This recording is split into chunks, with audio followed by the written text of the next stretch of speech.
Good morning, good afternoon, and good evening to everyone, whichever part of the world you are. I'm hoping that you are there and listening to this whole event at Arabia Travel Mart. That's what basically we're going to be doing. The world has taken a different meaning in the last few months, I would say. First, we had this COVID, the pandemic, and we all were looking at it and thinking, oh, it's going to get over. It went on, stretched itself for a year, and now we have the second year. And we are hoping that now with the cure and the vaccination, things are going to very soon change. So today, what we're going to discuss is something which is going to be very different. I have a team of experts who are going to tell us something which is what I would say is a new era of travel and tourism post-COVID. So that's what we're going to discuss here. So let's be more optimistic. Let's be more looking at things with a smiling face and see that this is what the future is going to be all about. Now, what I really want to talk about is that the vaccination, the travel passport, the world is looking at a new era of travel. The new age will entail an updated travel passport, new policies, and some COVID testing. The demands are for a more scheduled, personalized experience with a safety-first attitude. What new initiatives will tourism boards provide to enrich travelers to their destination? This is what we will really discuss with today. I'll introduce my panelists one by one. First, I would like to go with Srithar. He's the Regional Director, India, Middle East, and South Asia of Singapore Tourism Board. He has worked in the Singapore Tourism Board for more than 2 decades in various leadership positions. In his current role, Srithar is responsible for Singapore Tourism Board's regional marketing, tourism development, and trade partnership work in India, South Asia, and the Middle East. It includes leisure marketing, MICE, cruises, as well as school trips. He also works closely with the travel trade and non-travel trade partners to promote the destination. Welcome, Srithar. It's a pleasure to have you with us today. My next person I would like to introduce you to is Siobhan Naughton. She is the marketing executive for Middle East and Asia Tourism Ireland. She's an experienced marketer who has been the face of Tourism Ireland in this region for over 5 years now.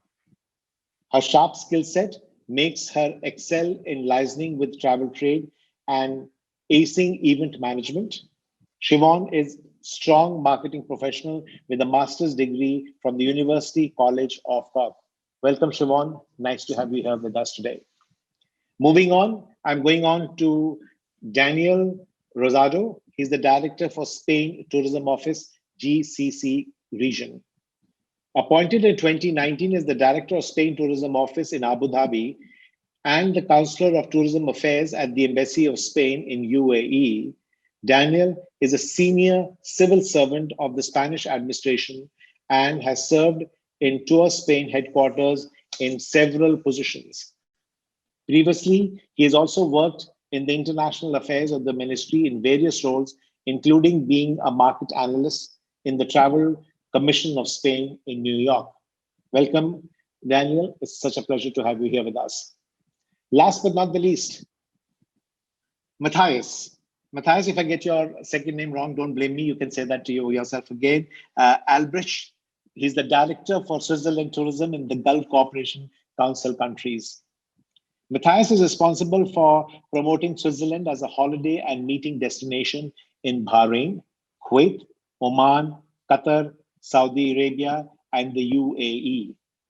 Before relocating to Dubai, he was based in Frankfurt as the district manager for Switzerland Tourism in Germany.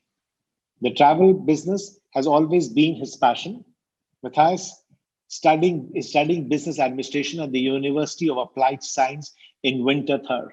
Welcome, Matthias. Good to have you with us today. Okay, friends, I will now like to move on, and I'm going to request each one of them to give an opening remark before we go with their questions. That's what it is. So we have one lady among us, so I'm going to go first with her. So Siobhan, the floor is yours. You go first, please. Thanks so much, Sanjeet, and thanks so much for giving me the opportunity to participate in this panel with my amazing colleagues. As you said, I work for Tourism Ireland here in the GCC, and I look after the travel trade relationship. Ireland is an emerging destination for the GCC, but I'm happy to say that we were seeing amazing traction from this region in the lead up to COVID. This was greatly aided by the fact that Ireland became visa-free for UAE nationals at the start of 2018. Ireland is going to be an amazing destination to visit post-COVID, and when all of this passes. It's a beautiful destination. It's known for having 40 shades of green, lots of wide open spaces, landscapes, scenery. It's not congested. We've got amazing castle properties that are out for exclusive hire. People are so friendly and warm, and it's a really safe destination. So we're really looking forward to welcoming everybody back to Ireland when the time is right. Okay, thank you, Siobhan. Moving on, I'm going to go to Srithar. Srithar, the floor is yours. Thank you, Sanjit. First and foremost, greetings to all my colleagues on the dais. It's a pleasure to be sharing the space with Ireland, Spain, and Switzerland. For Singapore, it has been a very rough journey, right? Like all of us, we have been grappling with this demon called the COVID-19. What all of us are going to share is one common objective, is to have a very safe, cautious, deliberate reopening of the travel and tourism business. And it is important that all of us are united in this, because it is not enough for the national tourism organizations to say that the country is safe, the country is doing this kind of actions to make sure it is clean and protocols-wise, health-wise, safe for the travelers to come. But it is the travel trade fraternity who are in the room today listening to us to also understand the constraints, the limitations, the expectations that are going to come as travel restarts, and work with the national tourism organizations, work with the airlines, work with the travel trade fraternity to ensure that travelers are traveling all across the globe. And of course, one slice of that travel should come to Singapore. But I think the key point now is let us all work together to make sure that safety and health will be paramount as we reopen the tourism. And communications will be very key to assure the traveler that he can start traveling when the time comes. Thank you. Thank you, Srithar. Thank you very much. I'm moving on now. Daniel, over to you. The floor is yours. Thank you very much, Sanjit. And well, I'm really excited to be part of this panel with all the other representatives from the other tourism boards, and especially in this time, because the ATM is one of the biggest events in this region. So it's really good to be here and try to put our thoughts and ideas together. So Spain in 2019, it received nearly 84 million people. So for us, tourism is something really important in our country, and we are very happy to welcome all the tourists. So when this crisis happened, we saw all these numbers drop, and now at this point we are starting to see the end, the light at the end of the tunnel. So we are happy to be able to share today all those measures that are in the pipeline, to try to make the travel trade and the travel family back again on track. Thank you, Daniel. Thank you very much. Last but not the least, Matthias, over to you. Yes, I can only add what the others said. I think my colleague said it very well, and of course, I'm also very happy to be in the call in this panel. But I would like to praise Dubai a bit. I think we are here in a very lucky position because here in the UAE, we really Dubai and the UAE really made the right thing in vaccinating so many people. It's true, we're all the whole travel industry is in the same boat, and we need to make sure that we have common regulations and that we all can travel again. But what Dubai and the UAE made or made during the past months is clearly exceptional, and it's clear that the UAE and Dubai are ahead of many others, and that's why, I mean, your confidence, which you mentioned, and your positivity, which you mentioned in the beginning, is really right. And I think we can be confident that traveling is soon starting again. It started already to some region, and I'm very confident that it will also start to Singapore, but especially as well to Europe. And we have 3 tourism offices from Europe here. I think Ms. von der Leyen, the head president of the European Commission, I mentioned on the weekend that vaccinated people will be able to travel again, and this adds to this confidence and to this positivity. And I'm really sure that soon again we can travel again, of course, to Europe, to Switzerland, and maybe when I can add, we have a few more shades of green and some other colors as well to offer. Oh, thank you very much. Thank you, Matthias. Thank you very much. I like the confidence of all our 4 speakers. They're full of confidence and raring to go. That's what really matters, and that's what we're really looking forward to. So my first question, in fact, let me go to Srithar. Srithar, I want to ask you, even Matthias mentioned about vaccination and things like that kind. So my first question to you would be that the IATA travel pass is on a trial basis where most of the multiple airlines have started using this. It seems that this is going to be well accepted, maybe the part of the future. How will this contribute towards the restart of travel? And second thing which I want to ask you with it is, will it gain the customer confidence? Will this help more people coming into Singapore? Over to you. Thank you. Thanks, Sanjit. So I think for the digital health certificates, it is going to be a key feature as we move forward into travel and tourism, reopening borders safely, giving assurance to the travelers that they can travel safely, and also to the countries that are receiving these travelers to give them the confidence and the impetus to make sure that they can reopen the attractions and tourism hotspots. So the digital health pass is going to be important. In April, IATA welcomed Singapore's acceptance of the pre-departure COVID-19 PCR test results as part of the IATA travel pass. So from 1st May, which is coming this weekend, passengers traveling to Singapore will be able to use the IATA travel pass to share their pre-departure COVID-19 test results upon checking in with the airlines. And I think that will be part and parcel of the requirements moving forward. Vaccinations is another area which is going to be important for many countries and many destinations, because increasingly it is going to be important to understand that it is the citizens and residents of a country who are also going to be involved in welcoming and taking care of travelers. And for them, it is important that whoever traveler is coming in is relatively safe. It is not going to be a case of imported infections. So I think the vaccination, increasingly, a lot of countries are looking at it as a way of trying to persuade travelers to come. Whether it is going to be a requirement of some sort, time will tell.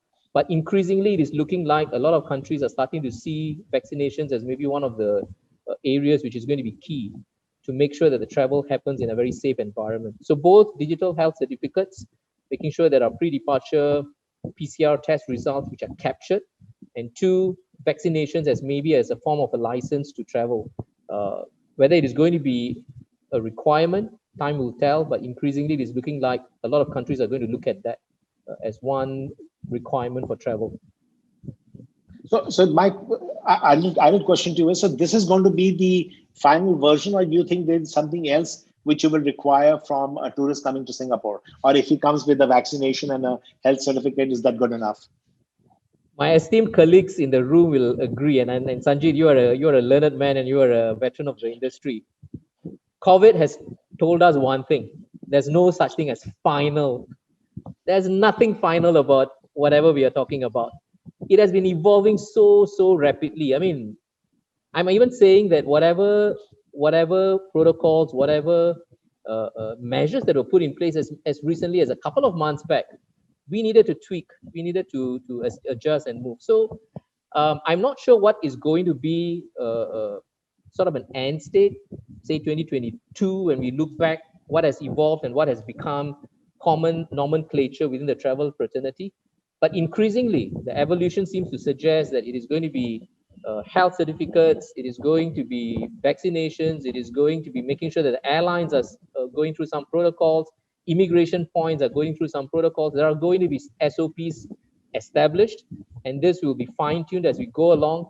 But all we can say, by 2024, when we look back at travel, we will know that the pandemic year 2020-21 had shifted all parameters of travel as we knew it before 2020. Okay, well said, Srithar. I take that point of view. I'm going to move on now. Siobhan, I'm going to come to you since you have spent a lot of time in the GCC at the moment. My question to you would be that the GCC has aggressively vaccinated their residents. In fact, some of the nations over here in the Middle East have gone up to 65 to 70% of their residents already are vaccinated. How will this impact your tourism strategy to the region? Will you welcome them, or are you going to ask for something else, or you're saying, okay, that doors are open, please come to Ireland? Your thoughts on this? I think, and again, just echoing what Matthias said, like you have to really praise the UAE for their vaccination rollout. It's been amazing. And I do think it gives the island of Ireland a lot of confidence to welcome visitors from the UAE and hopefully the wider GCC. Currently, if you have been vaccinated, you can enter without having to do mandatory hotel quarantine to Ireland. So they've already recognised the fact that the UAE has, been very successful with vaccinations. So I think that's always going to be a positive thing. And I think the fact that the GCC, well, the UAE in particular, has been so aggressive with vaccinating everybody is just going to help them and help us as well to be able to welcome them back as soon as possible. But would this mean that there will be no more quarantine and all that in Ireland when they come in? Would you have a different parameters for people who are vaccinated? At the moment, it's just there still is quarantine in place. I'm just saying they don't have to do the mandatory hotel quarantine. But I'm hoping now once things kind of reopen, and it's kind of like this crystal ball thing. And as Srithar said, it's consistently a movable feast. So like, I can't tell you exactly the date. Unfortunately, I'd love to be able to tell you, but I think everyone's kind of similar. I'm hoping it will. And I do think that it will be a strong case for the UAE when we do open, that they will be able to enter, hopefully without having to quarantine if they're fully vaccinated, and then they also get a PCR test as well. So I think it's going to be very useful and very helpful. Perfect.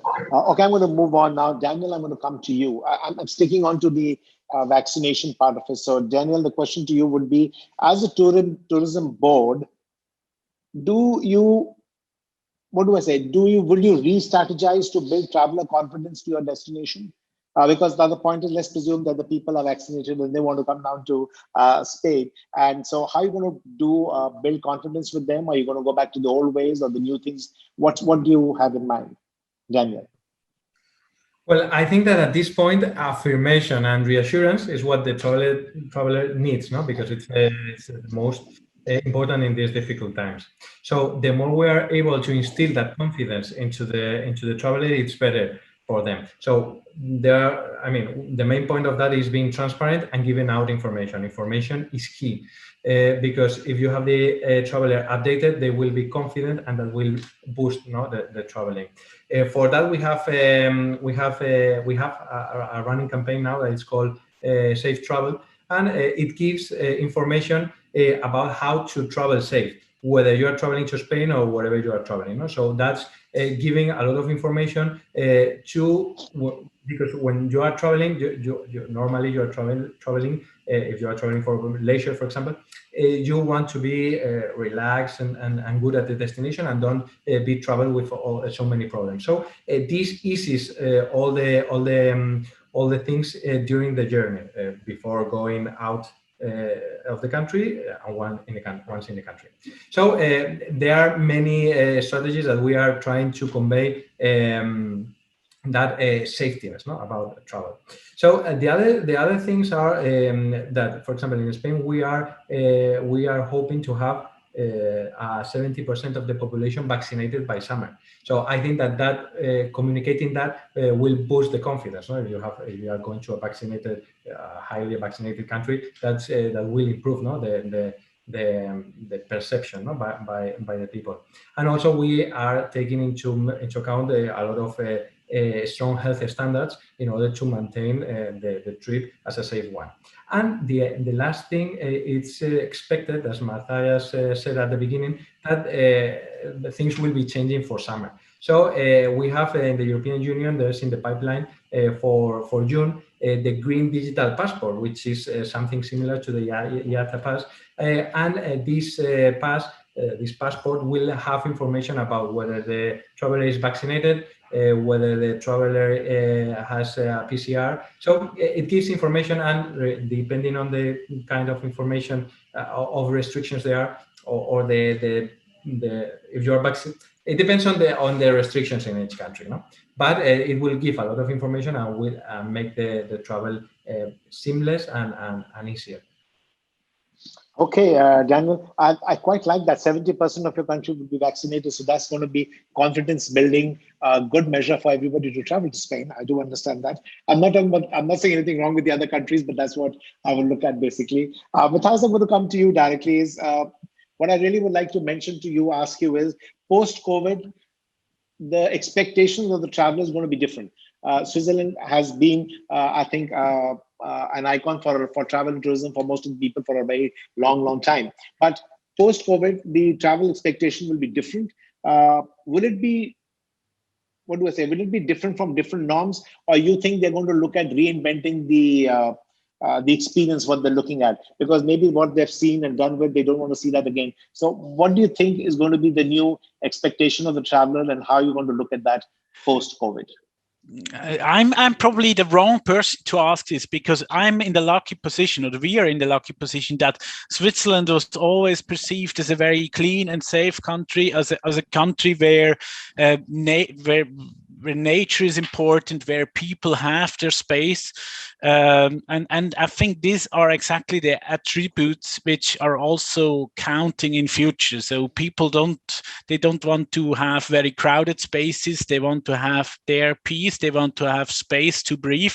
They want to have the fresh air of Switzerland. So in a way, I think we will focus in future as well on these attributes and this communication messages. And this Corona hasn't changed so much for us. It has ensured us that we are actually, with our communication, are on the right path, and it's even more right now to communicate this Swiss image of clean and safety, and that helps us in this situation, and of course we'll keep on investing in this market. The GCC are extremely important for us, and we will transport those messages also in future. Matthias, let me rephrase some of the point over here. Do you think that post-COVID, people will come to Switzerland just for what they saw earlier, or are they looking at a new Switzerland, or are you going to do something which is very different, or are you just going to be nature itself? I mean, the number one reason why people travel to Switzerland is clearly nature. Is absolute number one, with a big difference to other points. The second one is family friendly, but I think these reasons will have been here before already, but will stay. And I don't think people will do so many different things. What they probably will do, and for this we have as well the perfect product, they will probably drive on our Grand Tour of Switzerland. Before they maybe did it with a train, but now they will probably do it with their own car, because they feel safer in the car than in the train. That is a possibility, something which could change. Then probably they don't want to be in, as I mentioned before, in very crowded spaces. But that was anyway never really the case in Switzerland. So we don't have. Sometimes it's a negative point. People tell us you're a bit boring. You don't have these big bustling cities. it's right, it's correct. Our cities are more calm. Our cities are nice, have a lot of greens in it, and but this is actually in this situation good to communicate and a nice advantage. Yeah. Okay, thanks. Srithar, I'm coming to you, but staying on this whole part of it. What I'm going to say over here would be personalization is the key identification of the region.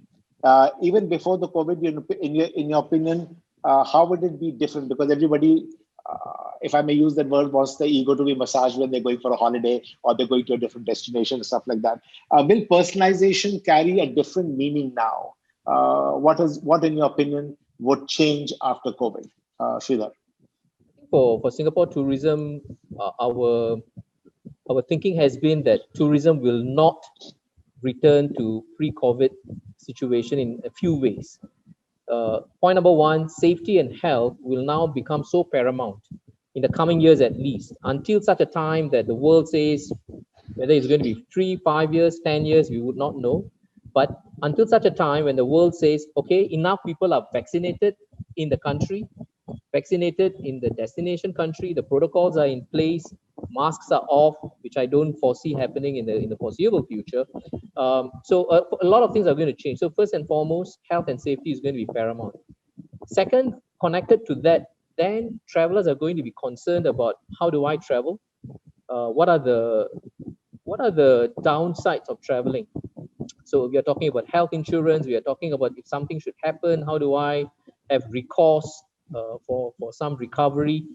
So travelers are going to be very concerned about the entire ecosystem of travel, and therefore then it means that a lot of travelers are going to look at the importance of travel agents, are going to look at the importance of the destination management companies, airlines, and so on and so forth. So it's going to be a very integrated travel landscape, meaning it is no longer you come into my home, then I will entertain you.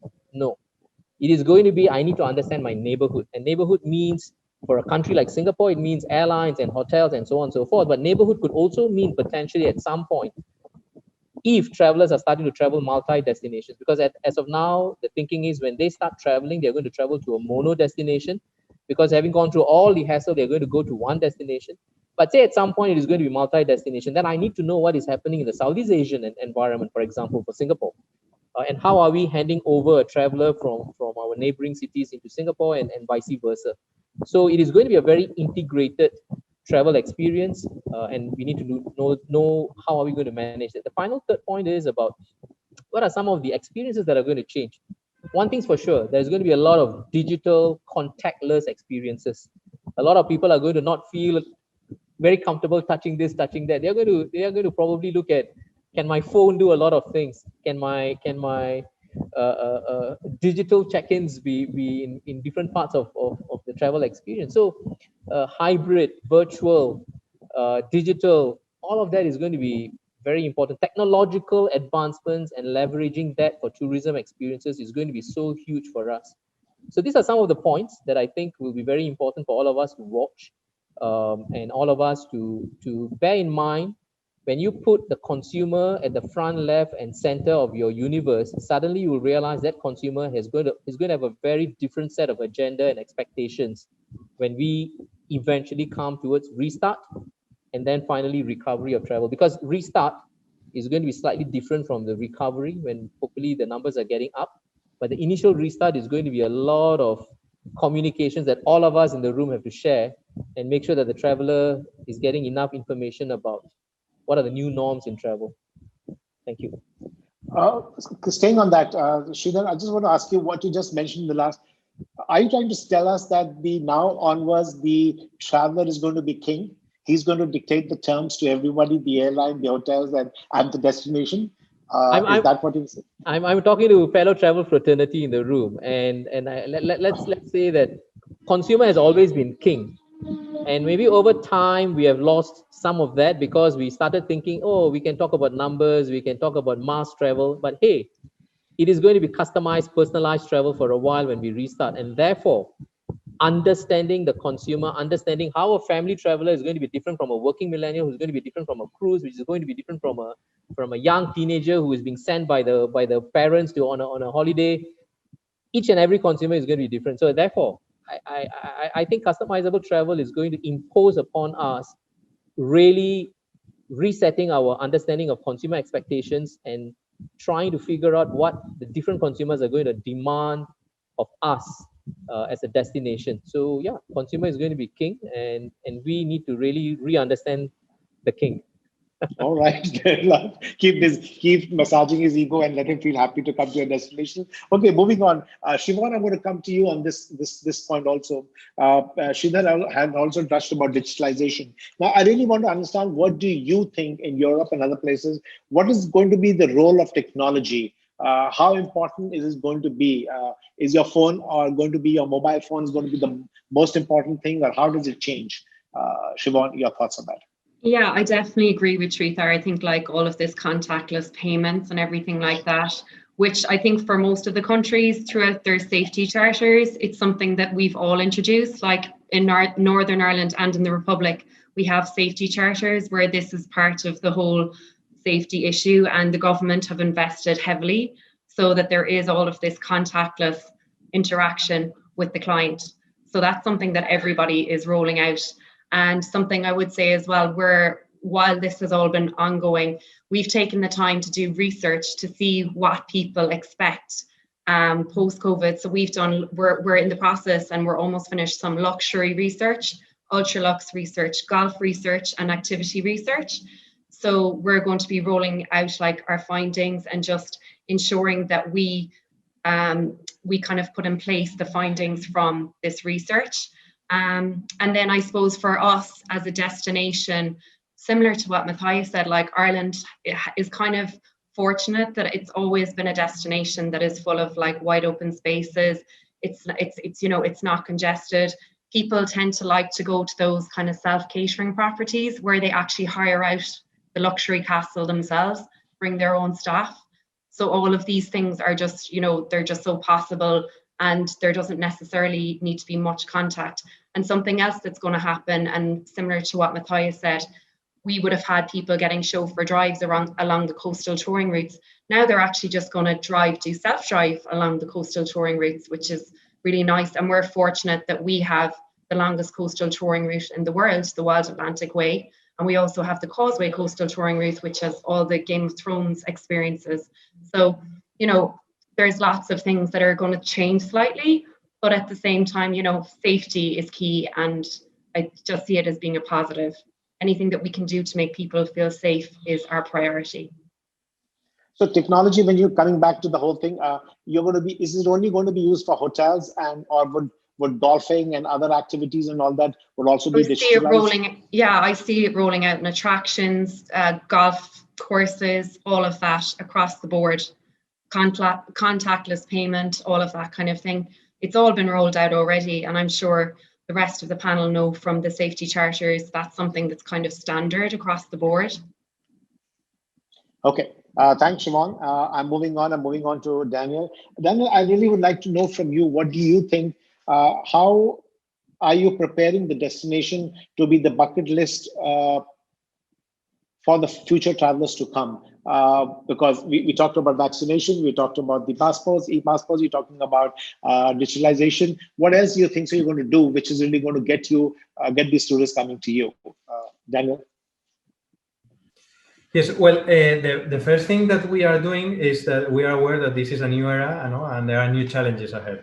So one of the challenges is to get this, to know again the tourism, no? Is it a king? Is it a nobleman? Where is it standing, the new tourist? No, what is he looking? No, this nowadays tourism and all the people, we are hyper connected. No, so tourists are also in itself travel prescriptors.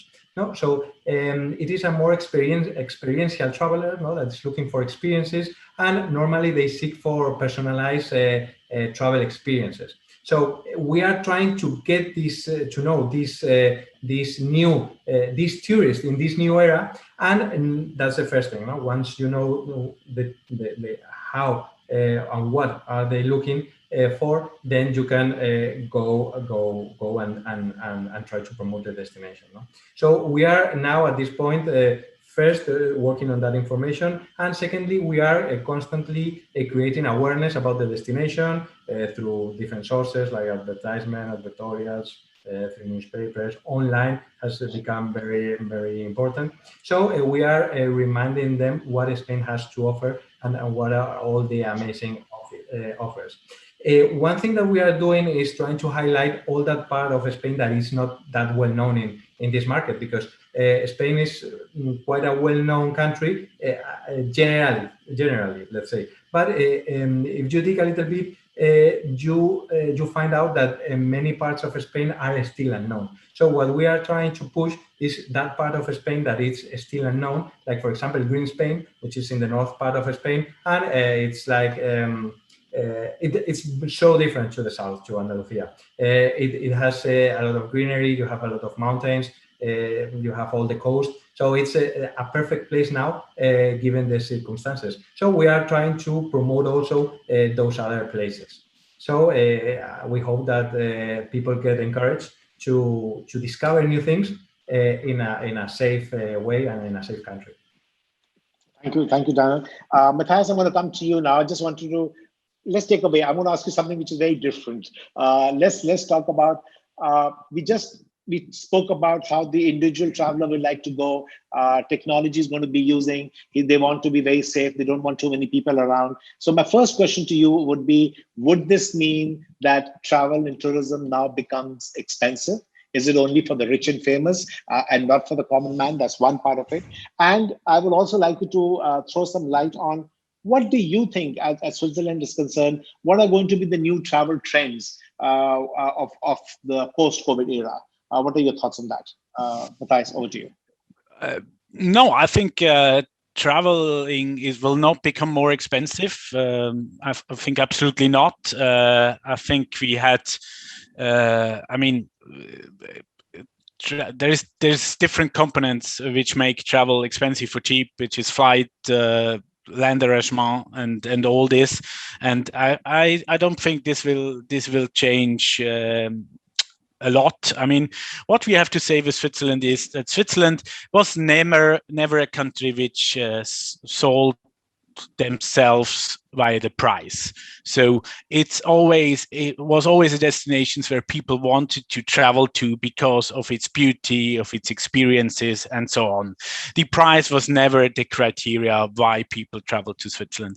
I think maybe countries who really had mass tourism in place, and they may have to change a bit things and may have to change things, and may become a bit more expensive. That is possible, but I think for all of our countries here, I don't really see that. Your other question was about trends, and I think here I see a bit trend, or we defined a bit the trend, and that's sustainability and sustainable travel. And with this, I don't mean only the things you recycle or being green, but I also mean diversification. That means what Daniel also said, that we not only promote the 3 big cities in the country, or the 3 mountains in the country, but also places which are a bit unknown yet, unvisited yet.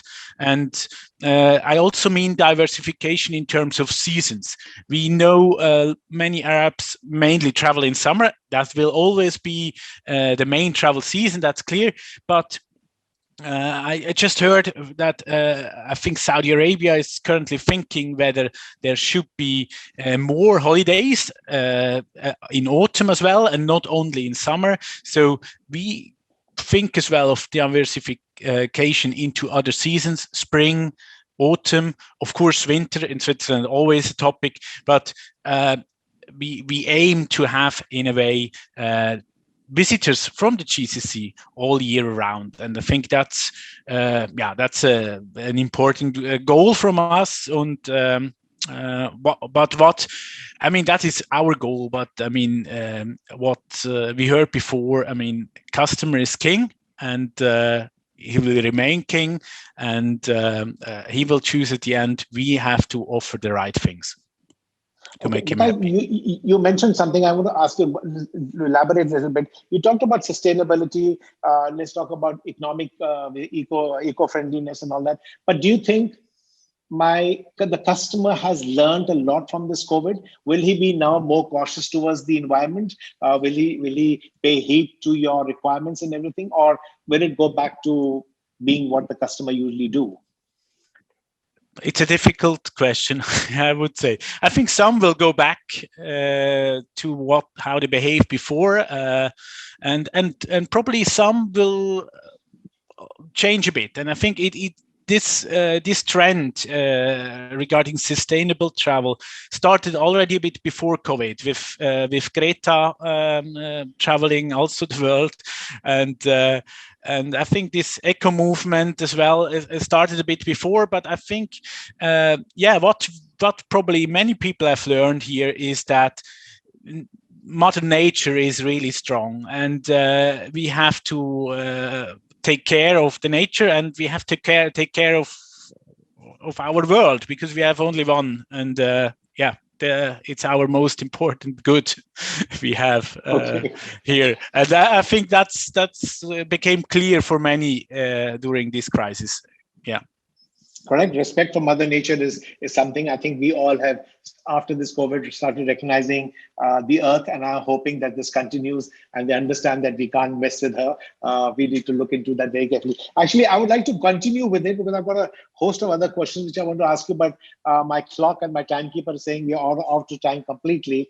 So I really need to end. But I'm going to go back to your final words, and I'm going to start with you, Matthias. But when you're giving your final words, I like you to look at one particular thing. I like you to answer.